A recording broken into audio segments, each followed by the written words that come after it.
नमस्कार बच्चों। आइए आपका फिर से एक बार मेरे YouTube चैनल पे स्वागत है। और आज हम पढ़ रहे हैं कक्षा 9 की कक्षा के विषय आहार के कार्य तथा आहार एवं स्वास्थ्य में पारस्परिक संबंध को, function of food and inter relationship between food and health. ये एक मुख्य पाठ है बच्चों, जिसमें कि अभी तक हम पढ़ाए गए आहार और कार्य एवं स्वास्थ्य के बीच के संबंध को जानेंगे। मनुष्य ही क्या, प्राणी मात्र के जीवन एवं अस्तित्व के साथ भोजन का घनिष्ठ संबंध है। भोजन के बिना व्यक्ति का जीना असंभव है, अतः नियमित एवं निरंतर रूप से जीवन भर भोजन ग्रहण करना अनिवार्य है। सभ्य समाज में भोजन अर्जित करना पड़ता है। जिस व्यक्ति का जिस प्रकार से अर्जन है, यानी पैसा कमाने का जरिया है, उस हिसाब से उसका समाज में सम्मान भी होता है। और यह जो अर्जित करते हैं पैसा, उसके द्वारा भोजन ग्रहण करना एक सबसे बड़ी जो सार्थकता होती है। इसी भोजन अर्जित करने के ढंग का संबंध समाज से भी स्थापित हो जाता है। समाज में रहकर अच्छे एवं मान्यता प्राप्त ढंग से उत्तम भोजन अर्जित कर लेने पर व्यक्ति को एक विशेष प्रकार के संतोष एवं समाज से सम्मान का भी अनुभव होता है। इसके विपरीत यदि असम्मानजनक ढंग से भोजन अर्जित करें, जैसे कि भीख मांगकर, चोरी करके, डकैती कर कर, किसी को लूट कर, तो एक प्रकार की हीन भावना का अनुभव करना पड़ता है। ऐसे व्यक्ति समाज में कोई स्थान नहीं बना पाता। तो हम देखते हैं कि भोजन के कार्यों को अध्ययन की सुविधा के अनुसार 3 वर्गों में हम बांटते हैं। और ये वर्ग हैं भोजन के शारीरिक कार्य, भोजन के मनोवैज्ञानिक कार्य तथा भोजन के सामाजिक कार्य। भोजन के इन तीनों प्रकारों का हम आगे वर्णन करेंगे। भोजन का संबंध जीवन के विभिन्न पक्षों से है और यह कई भूमिकाएं निभाता है और सभी क्षेत्रों में भोजन अत्यंत महत्वपूर्ण है। केवल शरीर के ही लिए नहीं, बल्कि समाज में एक अपनी भूमिका निर्धारित करने के लिए भी इस भोजन का बहुत बड़ा महत्वपूर्ण भूमिका है। जीवन में भोजन के लिए हम सारे जीविका के कार्य करते हैं और भोजन सबसे अनिवार्य मुख्यतः प्राथमिकता है। और इसके लिए ही हम कहते हैं ना कि पेट पालने के लिए ही कार्य करना पड़ता है और उसके अलावा बाकी सारी चीजें इस भोजन के द्वारा ही चलती हैं। तो आइए देखते हैं कि इस मुख्य कार्य क्या क्या है। तो हमने इन्हें 3 वर्गों में बांटा है। भोजन के शारीरिक, मनोवैज्ञानिक और सामाजिक कार्य, यानी physiological, social and psychological function. यानी यह तीनों जो कार्य है, शारीरिक कार्य शरीर से संबंधित, सामाजिक कार्य समाज से संबंधित और मनोवैज्ञानिक कार्य यानी संवेग और मनोविज्ञान से संबंधित, हमारे भाव से संबंधित, यह सारे कार्य भोजन के द्वारा होते हैं। तो आइए सर्वप्रथम हम देखते हैं आहार के शारीरिक कार्य। यह क्या है? देखिए, ऊर्जा प्रदान करना, शरीर के तंतुओं का निर्माण एवं क्षतिपूर्ति, रोगों से बचाव तथा शरीर के नियमन में सहायक, यह सभी शारीरिक कार्य हैं। इसके अलावा मनोवैज्ञानिक कार्य और सामाजिक कार्य भी हैं। देखते हैं कि भोजन के शारीरिक कार्यों के अंतर्गत क्या है। भोजन का सर्वाधिक घनिष्ठ संबंध शरीर के साथ ही है। जो भी हम भोज्य पदार्थ के रूप में ग्रहण करते हैं, वह हमारे शरीर को लगता है और भोजन से ही शरीर को ऊर्जा प्राप्त होती है, शरीर के तंतुओं का निर्माण होता है, उनकी क्षतिपूर्ति होती है, शरीर किसी रोग का शिकार नहीं होता और इसके अलावा अन्य और चीजें भी हमारे शरीर के अंदर होती हैं। तो यह क्या कार्य है? आइए देखते हैं। सबसे पहला है ऊर्जा प्रदान करना। देखिए बच्चों, भोजन के द्वारा जो हम कार्बोहाइड्रेट, वसा और प्रोटीन ग्रहण कर रहे हैं, उसके द्वारा हमारे शरीर को ऊर्जा प्राप्त होती है। क्योंकि जो भी शरीर के द्वारा कार्य किया जा रहा है, उसमें कुछ न कुछ ऊर्जा व्यय होती है, और ऊर्जा के निरंतर व्यय होने के कारण शरीर क्षीण होता जाता है। उसे अगला कार्य करने के लिए अतिरिक्त ऊर्जा की आवश्यकता होती है। शरीर की ऊर्जा आवश्यकता यह पूर्ति भोजन ग्रहण करने से ही होती है। भोजन ग्रहण करने से शरीर को ऊर्जा तो प्राप्त हो ही रही है, बाकी और विभिन्न क्रियाएं भी सुचारू रूप से चलती हैं। और जो हमारे पोषक तत्व हैं, उनसे शरीर को आवश्यक मात्रा में अलग अलग ढंग से ऊर्जा मिलती है। और जो अधिक शारीरिक परिश्रम करने वाले व्यक्ति हैं, उनको इस ऊर्जादायक भोज्य पदार्थों को अधिक मात्रा में ग्रहण करने की आवश्यकता है। और इस ऊर्जा को नापने के लिए जो इकाई निर्धारित की गई है, हम उसे क्या कहते हैं? कैलोरी। हमारे शरीर द्वारा ग्रहण किए गए भोजन का ऑक्सीकरण होता है, तथा ऑक्सीकरण की प्रक्रिया के माध्यम से हमारा शरीर ऊर्जा प्राप्त कर। अगला देखते हैं शारीरिक वृद्धि एवं टूट फूट की मरम्मत। देखिए, प्राणी की प्रारंभिक अवस्था भ्रूणावस्था, यानी जब वो कोख में अपनी माँ के पेट में है, शरीर का निर्माण प्रारंभ हो जाता है, तथा निरंतर उसका विकास एवं वृद्धि होता रहता है। और इसके द्वारा शरीर में असंख्य सेल्स और टिश्यूज, यानी कोशिका और ऊतकों का निर्माण होता है। और इस टिश्यू के निर्माण के लिए विभिन्न प्रकार के भोजन की आवश्यकता होती है। अर्थात भोजन का एक कार्य शारीरिक तंतुओं एवं ऊतकों का, टिश्यूओं का निर्माण भी है। इससे शरीर की वृद्धि होती है, और इस वृद्धि के बाद शरीर हष्ट पुष्ट बनता जाता है। हम देख सकते हैं कि जन्म के समय 3 से 4 किलोग्राम वजन वाला शिशु धीरे धीरे धीरे बढ़ता हुआ 50-60 किलोग्राम वजन वाला प्रौढ़ और युवा व्यक्ति बन जाता है। शरीर के ऊतकों के निर्माण के लिए मुख्य रूप से प्रोटीन, खनिज लवण और जल की मुख्य भूमिका होती है। यह हमें विभिन्न खाद्य पदार्थों में मिल जाता है, और शरीर के लिए यह सभी अत्यंत महत्वपूर्ण है, और भोज्य पदार्थों के विभिन्न स्रोतों से ये प्राप्त किए जाते हैं। शरीर के तंतुओं के निर्माण के अतिरिक्त शरीर के तंतुओं के रख रखाव एवं मरम्मत के लिए भी भोजन की ही आवश्यकता होती है। क्योंकि जो शरीर है वो निरंतर टूटता फूटता एवं घिसता रहता है, अतः इन तंतुओं की मरम्मत एवं क्षतिपूर्ति का कार्य भी भोजन करते हैं। अगला है रोगों से बचाव तथा शरीर के नियमन में सहायक। देखिए, शरीर का जो निर्माण है और विकास है, वो ही केवल पर्याप्त नहीं होता। ये शरीर स्वस्थ रहे, रोगों से मुक्त रहे, और बाकी जो शारीरिक क्रियाएं हैं उसका उचित नियमन भी होता रहे, तो यह जो भोजन है हमारा, इसका एक मुख्य कार्य शरीर में रोगों से बचने के लिए प्रतिरोधात्मक शक्ति, यानी इम्यूनिटी पावर पैदा करना भी है। पौष्टिक एवं संतुलित भोजन ग्रहण करने से हमारे शरीर में ऐसी क्षमता बनी रहती है कि जो बाहरी रोग हैं, वो हमारे शरीर पर जल्दी से आक्रमण नहीं कर पाते। अगर वो आक्रमण करते हैं, तो हमारे शरीर के एंटीबॉडीज या व्हाइट ब्लड सेल, श्वेत रक्त कणिकाएं, इनके द्वारा बनने वाले जीवाणु कीटाणु इन रोगों का बहुत अच्छी तरीके से मुकाबला कर लेते हैं और उनको हरा देते हैं, यानी हमारे शरीर को स्वस्थ रखने में महत्वपूर्ण भूमिका निभाते हैं।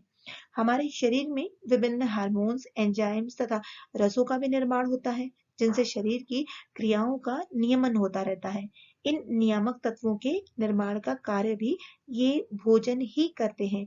विटामिनों को सुरक्षात्मक तत्व कहा जाता है, और इन विटामिनों को जो प्राप्त हम कर सकते हैं, वो भी हम भोज्य पदार्थ से ही करते हैं।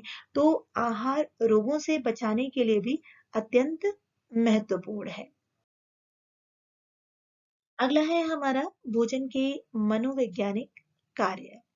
देखिए, मनुष्य क्या है? जैविक प्राणी है, और उसमें पर्याप्त विकसित मनोवैज्ञानिक चेतना भी है। मनुष्य को शारीरिक भूख एवं आवश्यकताओं की पूर्ति के अतिरिक्त मानसिक संतोष एवं तृप्ति भी चाहिए। मनुष्य में अनेक मनोवृत्तियां एवं अनुभूतियां हैं। मनुष्य के मानसिक संतोष में भी भोजन की बहुत अत्यंत महत्वपूर्ण भूमिका है। देखिए, व्यक्ति हंसता है, रोता है, चिल्लाता है और क्रोधित होता है, प्यार करता है, दया दिखाता है। ये सब उसमें भावनाएं होती हैं और व्यक्तिगत व्यक्तिगत पक्षों को भी प्रकट करती हैं। जैसे कि कोई व्यक्ति बहुत ही ज़्यादा मज़ाकिया होगा, कोई व्यक्ति बहुत ज़्यादा हँसोड़ होगा, कोई व्यक्ति अपने आप को बहुत ही ज़्यादा दुखी रखता होगा, कोई व्यक्ति अपने आप को बहुत ज़्यादा पॉजिटिव रखता होगा। तो यह बहुत सारी मनोवैज्ञानिक भावनाएँ हैं जो मनुष्य के अंदर भरी है और इनका कुछ नियंत्रण और नियमन व्यक्ति के शारीरिक परिश्रम, शारीरिक कार्य, योग, खेल और इसके अलावा सबसे बड़ा भोजन भोजन पर भी बहुत अधिक निर्भर करता है। मनुष्य उत्तम भोजन ग्रहण करके मानसिक रूप से संतुष्ट होता है और इससे कुछ सीमा तक उसकी आत्मदर्शन की प्रवृत्ति भी तृप्त होती है। एक कुशल गृहिणी अच्छा भोजन तैयार करके तथा अपने परिवार के सदस्यों को खिलाकर अपने आप को धन्य मानती है। इसके अतिरिक्त समाज द्वारा मान्यता प्राप्त ढंग से अच्छा भोजन अर्जित कर लेने से व्यक्ति को गौरव का भी अनुभव होता है। ऐसे व्यक्ति का समाज में भी पर्याप्त सम्मान होता है। सामान्य रूप से परिवार के सभी सदस्य एक साथ बैठकर भोजन ग्रहण करते हैं। इससे सभी सदस्यों में पारस्परिक प्रेम की वृद्धि तथा प्रसन्नता की भी प्राप्ति होती है। इस प्रकार स्पष्ट है कि भोजन का एक कार्य व्यक्ति की मनोवैज्ञानिक आवश्यकताओं को पूरा करना भी है। भोजन के सामाजिक कार्य। देखिए, मनुष्य एक सामाजिक प्राणी है और व्यक्तिगत पक्ष के अतिरिक्त उसका एक सामाजिक पक्ष भी है। वह एक समाज का सदस्य बनकर जीवन व्यतीत करता है, समाज के नियमों को मानता है, समाज के वैध कार्यों को करने में प्रसन्न होता है और बहुत सारी उसकी आवश्यकताएं समाज में रहकर ही पूरी होती हैं। समाज के द्वारा ही उसको मान और सम्मान की प्राप्ति भी होती है। व्यक्ति की सामाजिकता की वृत्ति के विकास में भोजन का योगदान उल्लेखनीय है। प्रत्येक व्यक्ति चाहता है कि उसके कुछ मित्र हों तथा वह स्वयं भी कुछ लोगों का मित्र हो।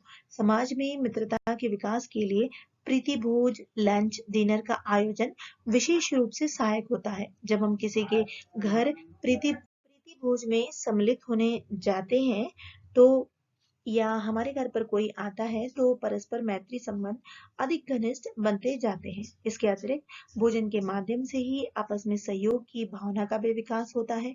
एक साथ बैठकर खाने से बहुत सारे गिले शिकवे भी दूर होते हैं और इसके अतिरिक्त भोजन के माध्यम से ही कई सारे विचारों का भी आदान प्रदान हुआ करता है। आज समाज में सहानुभूति नामक सद्गुण के विकास में भी भोजन सहायक होता है। समाज में कुछ व्यक्ति दुर्भाग्यवश अभावग्रस्त होते हैं और उनके पास भोजन का अभाव होता है। ऐसे व्यक्तियों को भोजन देना उनके प्रति सच्ची सहानुभूति दर्शाना है। इसलिए ही भूखे को भोजन कराना सबसे बड़ा धर्म माना जाता है। कुछ धर्मों में लंगर, सामूहिक भोजन का प्रचलन है। सिख धर्म में तो जात पात, ऊंच नीच या धर्म के भेदभाव को भुलाकर एक ही पंक्ति में बैठकर भोजन ग्रहण करने की बहुत सुंदर और अच्छी परंपरा भी है।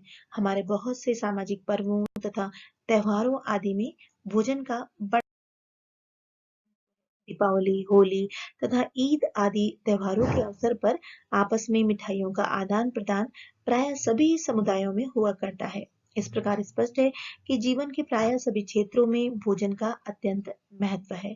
भोजन न केवल व्यक्ति की शारीरिक आवश्यकता बल्कि मनोवैज्ञानिक आवश्यकता और सामाजिक आवश्यकता की भी पूर्ति करता है। अतः हमें यह जो सामाजिक और मनोवैज्ञानिक संतुष्टि प्राप्त होती है और जो शारीरिक कार्य हमारे संपन्न होते हैं उसमें भोजन का बहुत ही महत्वपूर्ण योगदान है। तो आगे चलते हैं और आहार और स्वास्थ्य का पारस्परिक संबंध। आहार और स्वास्थ्य में पारस्परिक घनिष्ठ संबंध है। व्यक्तिगत स्वास्थ्य के लिए सबसे अधिक आवश्यक कारक है समुचित एवं संतुलित आहार ग्रहण करना। स्वस्थ रहने के लिए व्यक्ति को ऊर्जावान एवं रोग मुक्त होना अनिवार्य है। ऊर्जा की प्राप्ति संतुलित आहार से होती है। नियमित रूप से संतुलित आहार ग्रहण करने से व्यक्ति को आवश्यक ऊर्जा प्राप्त होती रहती है। आहार में विद्यमान पोषक तत्व व्यक्ति को आवश्यक ऊर्जा प्रदान करते हैं। अच्छा, इस कारक में दो बातें महत्वपूर्ण है कि प्रथम यह कि रोगों से बचाव के लिए व्यक्ति के शरीर में एक विशिष्ट क्षमता होती है जिसे हम इम्यूनिटी पावर या रोग प्रतिरोधक क्षमता कहते हैं। और दूसरी, इस क्षमता के बल पर ही व्यक्ति का शरीर विभिन्न रोगों को उत्पन्न करने वाले कारकों का मुकाबला करता है तथा उन कारकों को परास्त करके निरंतर स्वस्थ बना रहता है। यहाँ यह स्पष्ट कर देना आवश्यक है कि व्यक्ति के शरीर में रोग प्रतिरोधक क्षमता के विकास में सर्वाधिक योगदान संतुलित एवं पौष्टिक आहार का ही होता है। उसके बाद आपके खेल, व्यायाम, योग और अन्य चीजें आती हैं। आहार में विद्यमान पोषक तत्व व्यक्ति की रोग प्रतिरोधक क्षमता को सामान्य बनाए रखने तथा उसे विकसित करने में भरपूर योगदान करते हैं। तो इस प्रकार आहार और स्वास्थ्य का पारस्परिक घनिष्ठ संबंध है। अच्छा, दूसरा तथ्य क्या है कि अभाव जनित रोगों का नियंत्रण। देखिए, स्वस्थ रहने के लिए रोग मुक्त रहना अति आवश्यक है।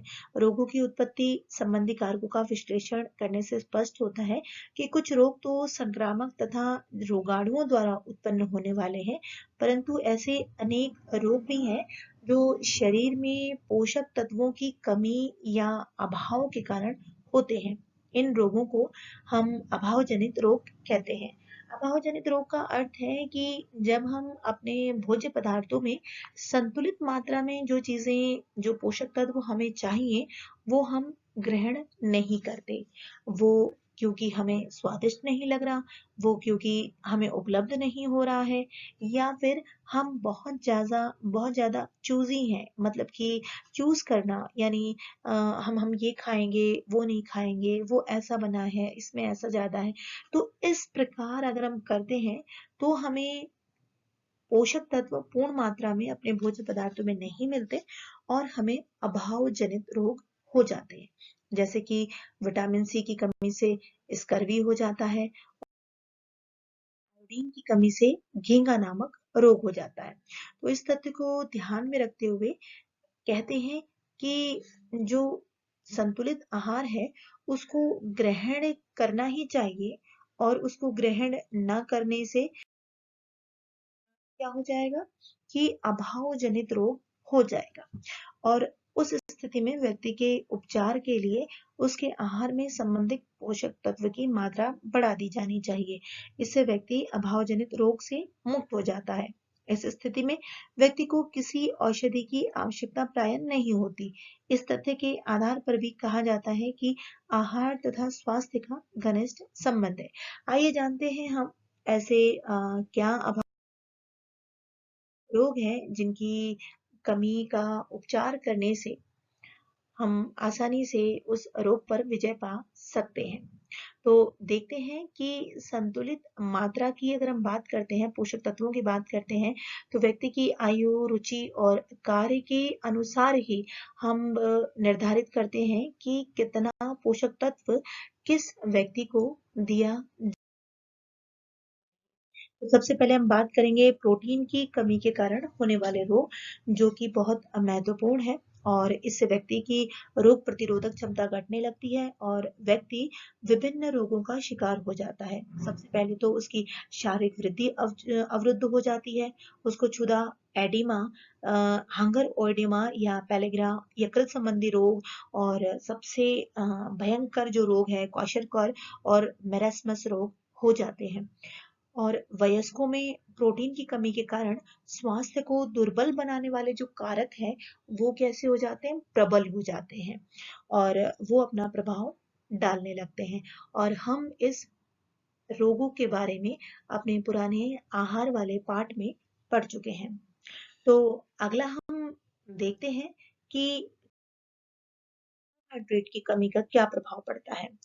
अगर कार्बोहाइड्रेट की कमी होती है तो व्यक्ति में प्रोटीन कार्बोहाइड्रेट कुपोषण हो जाता है और इस स्थिति में व्यक्ति के शरीर का वजन घटने लगता है, त्वचा में झुर्रियां पड़ जाती हैं, त्वचा ढीली पड़ जाती है, लटकने लगती है और व्यक्ति अत्यंत दुर्बलता का अनुभव करने लगता है और उसका जो ग्लोइंग फेस है या जो चमक है, जो सामान्य चमक है, वो भी क्या हो जाती है, खत्म हो जाती है और ऐसा व्यक्ति बहुत ही कृपी या विकृत लगने लगता है।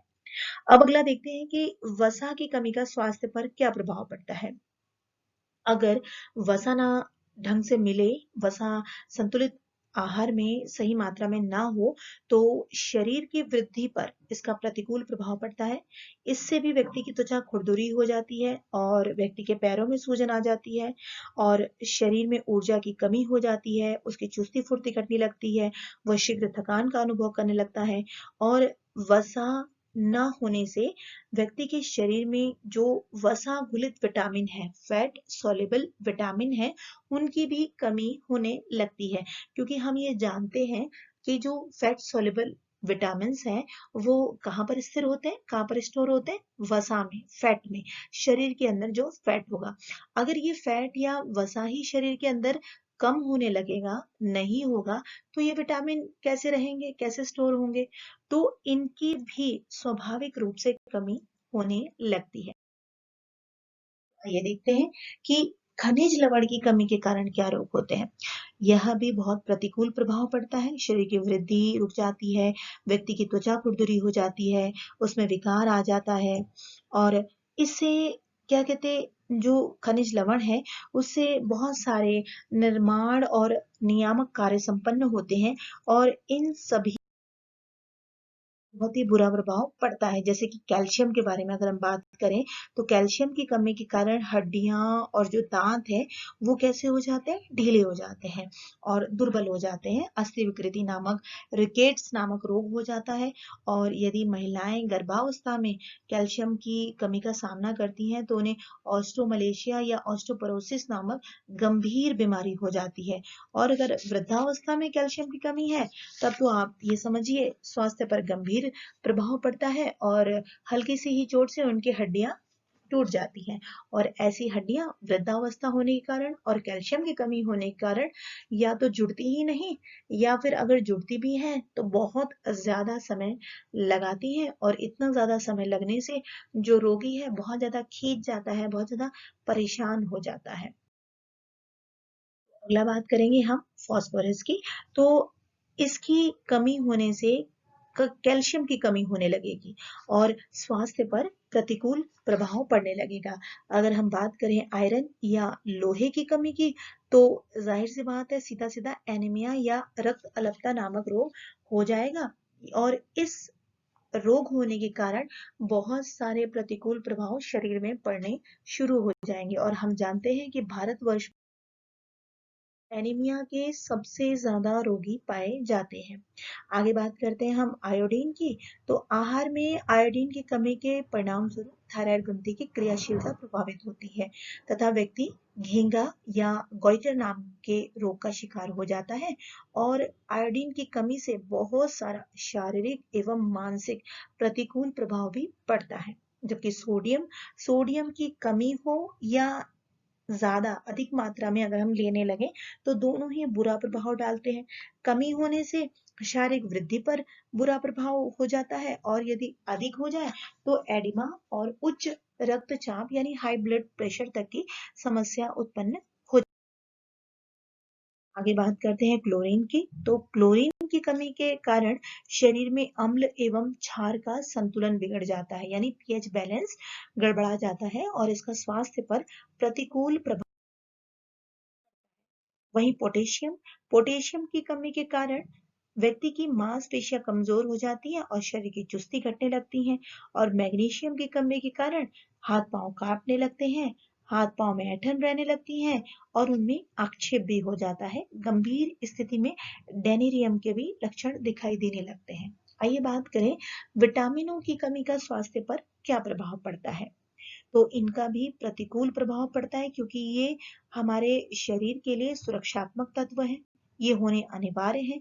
अगर इनकी कमी होती है तो यह बहुत ही बुरा प्रभाव डालते हैं। जैसे कि अगर हम बात करें विटामिन ए की, तो अगर ये हमारे भोज्य पदार्थों में कम हो जाएंगे तो आंख संबंधी कई रोग जैसे कि रतौंधी, कंजक्टिवाइटिस, जीरोफ्लेथेल्मिया, बाइटोरोस्पार या किटोमलेशिया, बहुत सारे जो रोग हैं, ये जो आंखों के रोग हैं वो विटामिन ए की कमी के कारण हो जाते हैं। और जो त्वचा भी है वो उखड़ी उखड़ी सी या कृपी सी हो जाती है, देखने में लगती है और उसका ग्लो खत्म हो जाता है। यदि हम बात करें विटामिन बी कॉम्प्लेक्स की, तो यह बहुत अधिक आवश्यक है और इसकी कमी से बेरी-बेरी और पेलेग्रा जैसे रोग हो जाते हैं और जो व्यक्ति का सामान्य उस पर बहुत बुरा प्रभाव पड़ता है। विटामिन सी की बात करें तो स्कर्वी नामक रोग हो जाता है और जो मसूड़े हैं या फिर हड्डियां हैं और जो दूसरी चीजें हैं वो भी बुरी तरीके से प्रभावित होते हैं। रिकेट्स नामक भी रोग विटामिन डी की कमी से हो जाता है। अगर हम विटामिन डी की बात करें तो हमें इसे सूर्य के प्रकाश से आसानी से ग्रहण कर लेना चाहिए, लेकिन बहुत ज्यादा भी नहीं। अगर हमने ग्रहण करने की कोशिश की तो उससे हम पर बुरा प्रभाव भी पड़ सकता है और हम मेलानिन जो एक मेलानिन सेल्स होते हैं वो ज्यादा बनने से बहुत अधिक काले भी दिख सकते हैं। और इस विटामिन डी के कारण व्यक्ति का जो अस्थियां हैं वो बहुत कमजोर पड़ जाती हैं। आगे बात करें विटामिन ए की, तो इससे स्त्री पुरुषों में प्रजनन क्षमता घट जाती है और वे बांझपन का शिकार हो जाते हैं। प्रजनन क्षमता का अर्थ है बच्चे संतान पैदा करने की क्षमता। अगर हम विटामिन के की बात करें तो व्यक्ति के रक्त में थक्के जमने की क्षमता का ह्रास होता है। इस स्थिति में शरीर में चोट लग जाने पर शरीर का बहना बहुत से रुकता है। आगे बात करेंगे जल की कमी का। तो जल की कमी का हमारे स्वास्थ्य पर बहुत बुरा प्रभाव पड़ता है। सबसे पहले तो डिहाइड्रेशन यानी निर्जलीकरण की समस्या आ जाती है और इसके अलावा भी शरीर में जल की कमी होने पर बहुत सारे प्रतिकूल प्रभाव पड़ते हैं और ऐसी दशा में इसको हल्के में नहीं लेना चाहिए। ऐसी दशा में व्यक्ति की तुरंत मृत्यु भी हो सकती है। अतः हम जानते हैं बच्चों कि स्वास्थ्य को प्रभावित करने वाले कारकों में सर्वाधिक महत्व उचित पोषण का है और नवीनतम अनुसंधानों से सिद्ध भी हो चुका है कि प्रत्येक मनुष्य को अपनी आयु, लिंग, कार्य आदि के अनुसार एक निश्चित मात्रा में आहार की आवश्यकता होती है और उसे ये आहार ग्रहण करना एकदम आवश्यक है। यदि किसी व्यक्ति को आहार के माध्यम से भोजन के सभी तत्व समुचित मात्रा एवं अनुपात में प्राप्त होते रहते हैं तो उस व्यक्ति का स्वास्थ्य ठीक रहता है तथा शरीर की वृद्धि, विकास तथा रख रखाव भी उचित प्रकार से होता है। इस प्रकार के आहार प्राप्त होने की स्थिति को ही हम उचित पोषण कहते हैं। उचित पोषण आहार प्राप्त करने की इस अवस्था को कहा जाता है जिसमें आहार के सभी कार्य, सामाजिक कार्य, शारीरिक कार्य एवं मनोवैज्ञानिक कार्य उद्देश्य सुचारू रूप से पूर्ण होते रहते हैं। उचित पोषण के अंतर्गत भोजन की मात्रा एक प्रकार से इस तरह का होता है कि शरीर की समस्त आवश्यकताओं एवं क्रियाकलापों के लिए पोषक तत्व पर्याप्त मात्रा में उपलब्ध हो जाते हैं। इस अवस्था में शरीर की समस्त कोशिकाओं का पोषण होता रहता है। शरीर की समस्त ग्रंथियों में उचित मात्रा में रसों का निर्माण एवं श्रावण होता रहता है। समस्त एंजाइम उचित मात्रा में बनते रहते हैं। इसके अतिरिक्त शरीर की क्रियाओं के लिए भी पर्याप्त ऊर्जा प्राप्त होती रहती है और यदि शरीर में कोई टूट फूट हो जाती है तो उसकी मरम्मत भी होती रहती है। उचित पोषण की अवस्था में समस्त शारीरिक क्रियाएं सुचारू रूप से चलती हैं तथा शरीर का ढांचा भी सुविकसित एवं स्वस्थ होता है। अतः स्पष्ट है कि उत्तम के लिए उचित पोषण का होना अनिवार्य है। तो बच्चों, आपको हमारा यह वीडियो के माध्यम से अध्ययन हमारा YouTube चैनल किस प्रकार लग रहा है, कृपया हमारे चैनल को सब्सक्राइब कीजिए और लाइक और शेयर भी कीजिए। हमारे इस चैनल को, हमारे इस वीडियो को, हमारे इस अध्ययन सामग्री को पुनः एक बार देखने के लिए धन्यवाद। सब्सक्राइब जरूर कर लीजिए।